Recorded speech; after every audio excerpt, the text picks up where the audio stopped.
Good afternoon, everybody. David Shuster here on Take Action News, along with executive producer Daniel Marins and our board operator Pete Callahan. What a week this has been. We welcome everybody listening and watching us from Chicago and Ohio and Michigan and Oklahoma and all points in between on our YouTube channel, Take Action News TV. This was the week when the news broke that the Internal Revenue Service had been taking action of themselves to try to go after the tax-exempt status of certain organizations that are supposed to promote the social welfare, but the IRS questioned whether some of these organizations, mostly Tea Party organizations, were doing that and were entitled to tax-exempt status. Here's how the story first broke on the CBS TV News with Scott Pelley.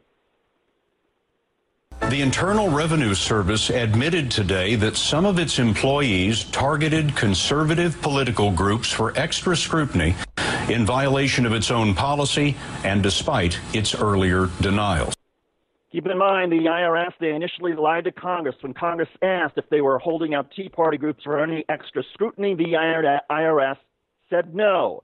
Well, the IRS director of exempt organizations, Lois Lerner, she used a forum on a Friday night a week ago to explain exactly what the IRS employees were doing in terms of how they searched for the groups that would receive the extra scrutiny that would be audited. Listen.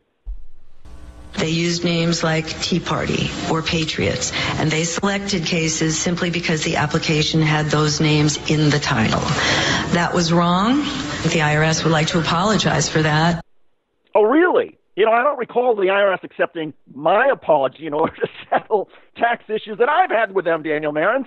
Wouldn't it be great if we could all just apologize to the IRS and make everything go away, that's the end of it?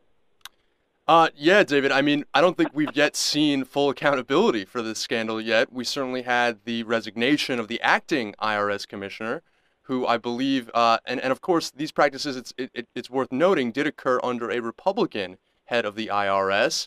But the woman that made that statement, Lois Lerner, who was in charge of the tax-exempt status office in Cincinnati, has not yet resigned, and that's something that many people are still looking for.